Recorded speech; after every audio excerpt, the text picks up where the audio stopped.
ನಮಸ್ಕಾರ, ನೀವು ನೋಡ್ತಾ ಇದ್ದೀರಾ ಫ್ರೀಡಮ್ ಟಿವಿ. ನಾನು ಭೀಮೇಶ್ ಗೂದಾಳ್.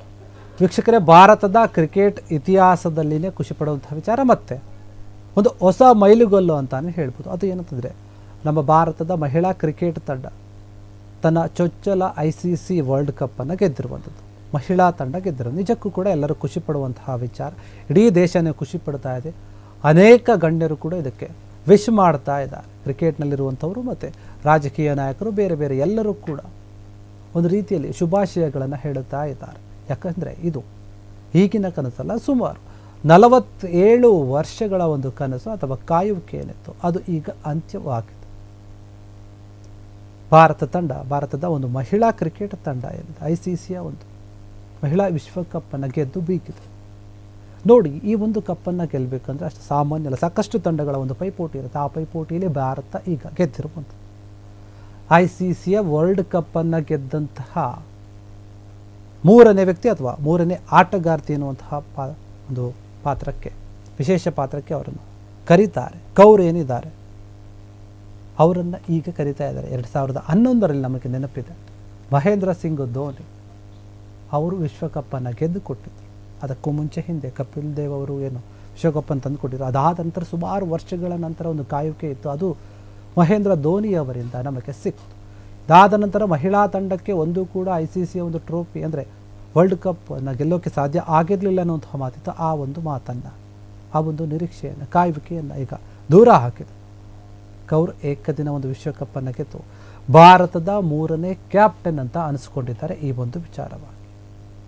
ಯಾಕಂದರೆ ನಾನು ಈಗಾಗಲೇ ಹೇಳಿದಾಗ 1983ರಲ್ಲಿ ಕಪಿಲ್ ದೇವ್ ಅವರು ಗೆದ್ದಿರ್ತಾರೆ. ಅದಾದಮೇಲೆ 2011, ಈಗ 2025ನೇ ಒಂದು ಏಕದಿನ ವಿಶ್ವಕಪ್ಪನ್ನು ಗೆದ್ದಿರೋದು.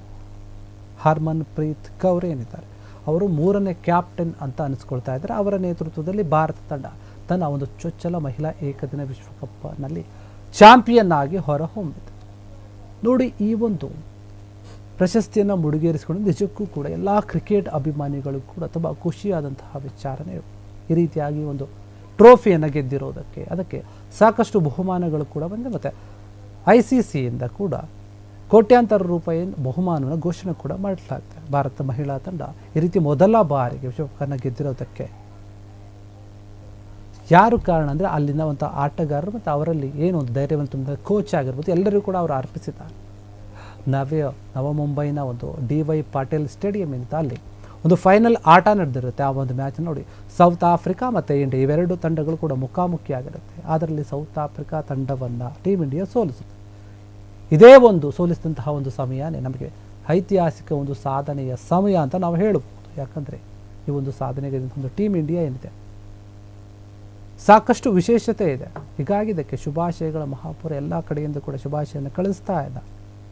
ಈ ಪಂದ್ಯದಲ್ಲಿ ಮೊದಲು ಬ್ಯಾಟ್ ಮಾಡಿದಂತಹ ಟೀಮ್ ಇಂಡಿಯಾ ನೋಡಿ 50 ಓವರ್ಗಳಲ್ಲಿ 7 ವಿಕೆಟ್ಗಳನ್ನು ಕಳೆದುಕೊಳ್ಳುತ್ತೆ. ಸುಮಾರು 298 ರನ್ಗಳನ್ನು ಕಲೆ ಹಾಕುತ್ತೆ. ಆ ನಂತರ ಇದರ ಒಂದು ಗುರಿಯನ್ನು ಇಟ್ಕೊಳ್ಳುತ್ತೆ ಸೌತ್ ಆಫ್ರಿಕಾ. ಈ ಒಂದು ಗುರಿಯನ್ನು ಬೆನ್ನಟ್ಟುತ್ತೆ. ಆವಾಗ ನೋಡಿ 45.3 ಓವರ್ಗಳಲ್ಲಿ 246 ರನ್ನನ್ನು ಗಳಿಸಿ ಆಲ್ ಔಟ್ ಆಗಿಬಿಡುತ್ತೆ.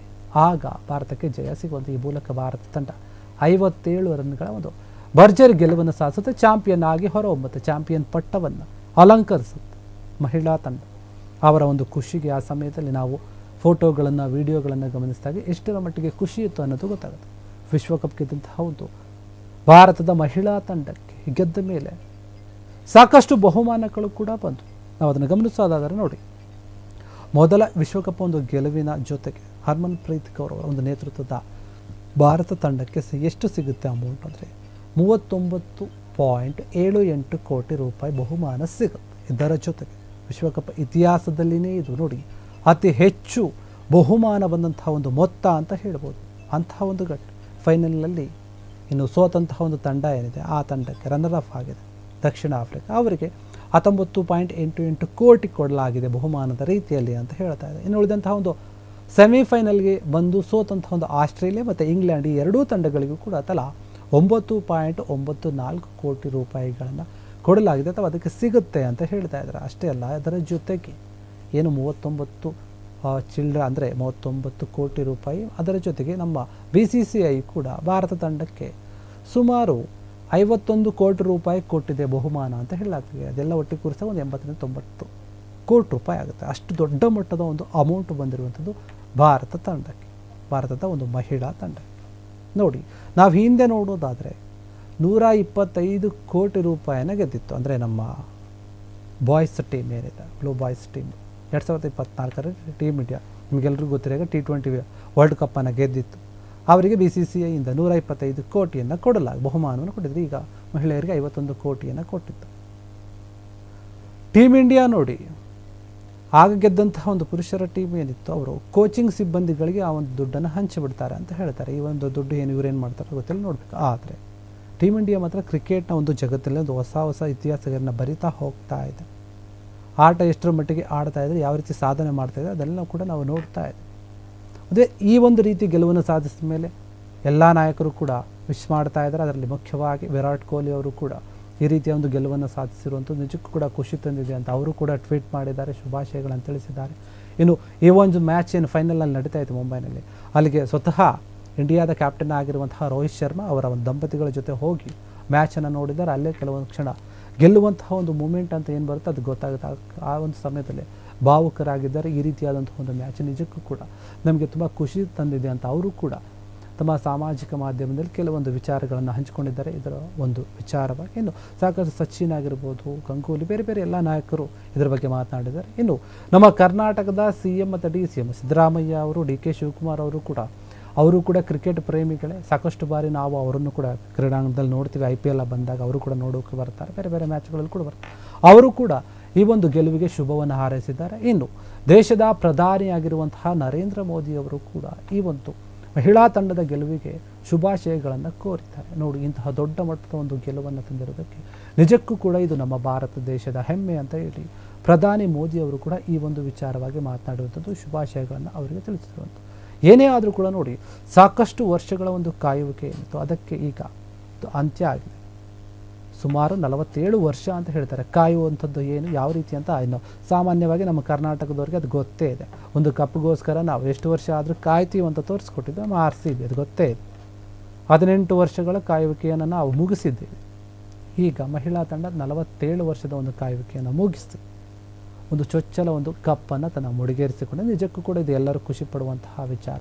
ಟೀಮ್ ಇಂಡಿಯಾ ಮಹಿಳಾ ತಂಡಕ್ಕೂ ಕೂಡ ಈಗ ಉತ್ತಮವಾದ ಸಪೋರ್ಟ್ ಸಿಗ್ತಾ ಇದೆ. ಎಲ್ಲೋ ಒಂದು ಕಡೆ ಮಹಿಳೆಯರು ಆಡ್ತಾರೆ, ಕ್ರಿಕೆಟನ್ನು ಆಡ್ತಾರೆ ಅಂದಾಗ ಒಂದು ಸರಿಯಾದ ರೀತಿ ಸಪೋರ್ಟ್ ಸಿಗ್ತಾ ಇಲ್ಲ, ಜಾಸ್ತಿ ಜನ ನೋಡ್ತಾ ಇಲ್ಲ ಅನ್ನೋಂಥ ಮಾತಿತ್ತು. ಆದರೆ ಈ ಒಂದು ಕಪ್ಪನ್ನು ಗೆದ್ದ ಮೇಲೆ ನಿಜಕ್ಕೂ ಕೂಡ ಕ್ರಿಕೆಟ್ ಪ್ರೇಮ ಇನ್ನಷ್ಟು ಹೆಚ್ಚಾಗಿದೆ. ಸಾಕಷ್ಟು ಜನರು ಕೂಡ ಮಹಿಳಾ ಕ್ರಿಕೆಟ್ ತಂಡಕ್ಕೆ ಕೂಡ ಸಪೋರ್ಟ್ ಮಾಡ್ತಾ ಇದ್ದಾರೆ, ಕ್ರಿಕೆಟನ್ನು ಕೂಡ ನೋಡ್ತಾ ಇದ್ದಾರೆ. ಹೀಗಾಗಿ ಈ ಒಂದು ನಿಜಕ್ಕೂ ಕೂಡ ಪ್ರಶಸ್ತಿ ಬಂದಿರೋದು ಅಥವಾ ಈ ಗೆಲುವು ಸಿಕ್ಕಿರುವಂಥದ್ದು ಇಡೀ ಭಾರತವೇ ಗೆದ್ದಂತಹ ಒಂದು ಖುಷಿಯನ್ನು ಅನುಭವಿಸ್ತಾ ಇದೆ. ಇದಿಷ್ಟು ಇದಕ್ಕೆ ಸಂಬಂಧಪಟ್ಟಂತಹ ವಿಚಾರ. ನೋಡ್ತಾ ಇರಿ ಫ್ರೀಡಮ್ ಟಿವಿ, ಇದು ಜನಸಾಮಾನ್ಯರ ಶಕ್ತಿ.